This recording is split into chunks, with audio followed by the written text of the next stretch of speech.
নমস্কাৰ বন্ধুসকল, স্বাগতম জনাইছোঁ মোৰ চেনেলটিলৈ। বন্ধুসকল, এইটো ভিডিঅ'ত জানিবলৈ পাব DLED পেট এক্সামৰ লগতে বিভিন্ন ইণ্টাৰভিউৰ কাৰণে গুৰুত্বপূৰ্ণ সাধাৰণ জ্ঞানৰ কেইটামান প্ৰশ্নৰ উত্তৰ। বন্ধুসকল, মোৰ চেনেলটিলৈ যদি নতুনকৈ আহিছে তেতিয়াহ'লে এই চেনেলটো ছাবস্ক্ৰাইব কৰি ল'ব। 1 নম্বৰ প্ৰশ্নটো হ'ল, কোন চনত অসমত প্ৰথম ৰেল সেৱা প্ৰৱৰ্তন কৰা হৈছিল? ইয়াৰে উত্তৰটো হ'ল 1881 চন। 1881 চনত অসমত প্ৰথম ৰেল সেৱা প্ৰৱৰ্তন কৰা হৈছিল। 2 নম্বৰ প্ৰশ্নটো হ'ল, কোন চনত অসমীয়া ভাষাটোৱে ৰাজ্যিক ভাষাৰূপে স্বীকৃতি লাভ কৰিছিল? ইয়াৰে উত্তৰটো হ'ল 1960 চনত। 1960 চনত অসমীয়া ভাষাটোৱে ৰাজ্যিক ভাষাৰূপে স্বীকৃতি লাভ কৰিছিল। 3 নম্বৰ প্ৰশ্নটো হ'ল, কোন চনত মহাত্মা গান্ধী অসমলৈ আহিছিল? ইয়াৰে উত্তৰটো হ'ল 1921 চনত। 1921 চনত মহাত্মা গান্ধী অসমলৈ আহিছিল। 4 নম্বৰ প্ৰশ্নটো হ'ল, অসম বিধানসভাৰ প্ৰথম অধ্যক্ষ কোন আছিল? ইয়াৰে উত্তৰটো হ'ল বসন্ত দাস। অসম বিধানসভাৰ প্ৰথম অধ্যক্ষ আছিল বসন্ত দাস। 5 নম্বৰ প্ৰশ্নটো হ'ল, অসম এছ'চিয়েশ্যন কোন চনত গঠিত হৈছিল? ইয়াৰে উত্তৰটো হ'ল 1905। 1905 চনত অসম এছ'চিয়েশ্যন গঠন হৈছিল। 6 নম্বৰ প্ৰশ্নটো হ'ল, প্ৰথম অসমীয়া ব্যাকৰণখনৰ নাম কি? প্ৰথম অসমীয়া ব্যাকৰণখনৰ নাম হ'ল অসমীয়া ভাষাৰ ব্যাকৰণ। 7 নম্বৰ প্ৰশ্নটো হ'ল, অসমৰ প্ৰথম মহিলা মুখ্যমন্ত্ৰী কোন আছিল? অসমৰ প্ৰথম মহিলা মুখ্যমন্ত্ৰী আছিল ছৈদা আনোৱাৰা তাইমুৰ। 8 নম্বৰ প্ৰশ্নটো হ'ল, কোন চনত শৰাইঘাটৰ যুদ্ধ হৈছিল? ইয়াৰে উত্তৰটো হ'ল 1671 চনত।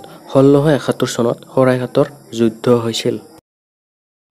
9 নম্বৰ প্ৰশ্নটো হ'ল, অসমৰ প্ৰখ্যাত উমানন্দ কেতিয়া নিৰ্মাণ কৰা হৈছিল?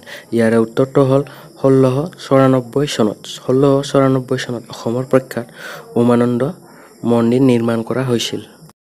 10 নম্বৰ প্ৰশ্নটো হ'ল, অসমৰ জলপথত প্ৰথম জাহাজ সেৱা কেতিয়া আৰম্ভ হৈছিল? ইয়াৰে উত্তৰটো হ'ল 1847 চনত। 1847 চনত অসমৰ জলপথত প্ৰথম জাহাজ সেৱা আৰম্ভ হৈছিল। 11 নম্বৰ প্ৰশ্নটো হ'ল, শস্যৰ খেতি আৰু চপোৱাৰ লগত জড়িত থকা অসমৰ উৎসৱটো কি? ইয়াৰে উত্তৰটো হ'ল বিহু। 12 নম্বৰ প্ৰশ্নটো হ'ল, অসমৰ চাহ জনজাতীয় লোকসকলে পালন কৰা উল্লেখনীয় উৎসৱটো কি? ইয়াৰে উত্তৰটো হ'ল টুচু পূজা। টুচু পূজা হ'ল অসমৰ চাহ জনজাতীয় লোকসকলে পালন কৰা উৎসৱ। 13 নম্বৰ প্ৰশ্নটো হ'ল, ৰাভাসকলে পালন কৰা বসন্ত উৎসৱটোক কি নামে জনা যায়? ইয়াৰে উত্তৰটো হ'ল বাইখো। ৰাভাসকলে পালন কৰা উৎসৱটো হ'ল বাইখো। 14 নম্বৰ প্ৰশ্নটো হ'ল, অসমৰ কোনখন ঠাইত অতি উৎসাহ উদ্দীপনাৰে শিৱৰাত্ৰি পালন কৰা হয়? ইয়াৰে উত্তৰটো হ'ল শিৱসাগৰৰ শিৱদৌল। 15 নম্বৰ প্ৰশ্নটো হ'ল, কোনজন অসমীয়া প্ৰসিদ্ধ চলচ্চিত্ৰ নিৰ্মাতাই প্ৰথমবাৰৰ বাবে বিহু পতাকাখনৰ আৰ্হি প্ৰস্তুত কৰিছিল? ইয়াৰে উত্তৰটো হ'ল নীপ বৰুৱা। 16 নম্বৰ প্ৰশ্নটো হ'ল, অসমীয়া পুৰুষসকলে পৰিধান কৰা মুখ্য পোচাক কি? ইয়াৰে উত্তৰটো হ'ল ধুতি চুৰিয়া। ধুতি চুৰিয়া হ'ল অসমীয়া পুৰুষসকলে পৰিধান কৰা মুখ্য পোচাক। 17 নম্বৰ প্ৰশ্নটো হ'ল, অসমৰ প্ৰথম ধৰ্মীয় সংস্কাৰক কোন আছিল? ইয়াৰে উত্তৰটো হ'ল শ্ৰীমন্ত শংকৰদেৱ। শ্ৰীমন্ত শংকৰদেৱ হ'ল অসমৰ প্ৰথম ধৰ্মীয় সংস্কাৰক। 18 নম্বৰ প্ৰশ্নটো হ'ল, হাজোৰ হয়গ্ৰীৱ মাধৱ মন্দিৰ হিন্দু আৰু কি ধৰ্মৰ পবিত্ৰ তীৰ্থস্থান? ইয়াৰে উত্তৰটো হ'ল বৌদ্ধ। হিন্দু আৰু বৌদ্ধ ধৰ্মৰ পবিত্ৰ তীৰ্থস্থান। 19 নম্বৰ প্ৰশ্নটো হ'ল, শ্ৰীমন্ত শংকৰদেৱে অসমত কি আন্দোলনৰ গুৰি ধৰিছিল? ইয়াৰে উত্তৰটো হ'ল ভক্তি।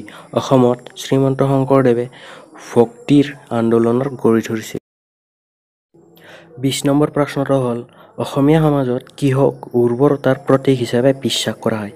ইয়াৰে উত্তৰটো হ'ল মাছ। অসমীয়া সমাজত মাছক উৰ্বৰতাৰ প্ৰতীক হিচাপে বিশ্বাস কৰা হয়।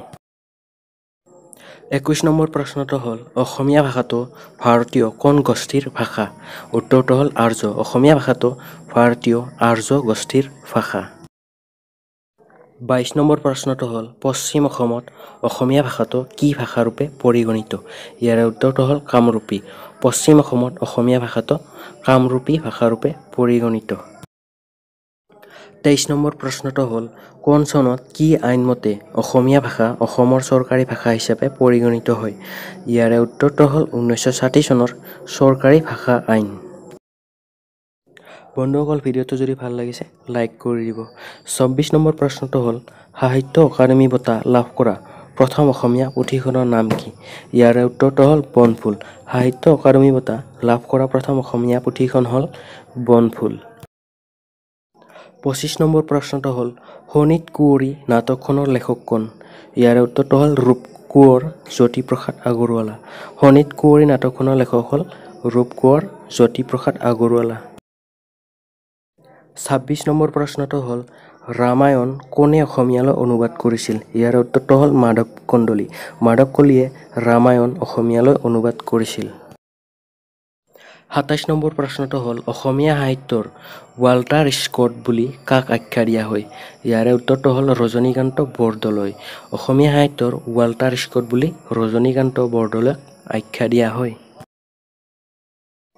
২৮ নম্বৰ প্ৰশ্নটো হ'ল অসমৰ প্ৰথম বাতৰি কাকত অৰুণোদয় কিমান চনত প্ৰকাশিত হৈছিল ইয়াৰে উত্তৰটো হ'ল ১৮৪৬ চনত অসমৰ প্ৰথম বাতৰি কাকত অৰুণোদয় প্ৰকাশিত হৈছিল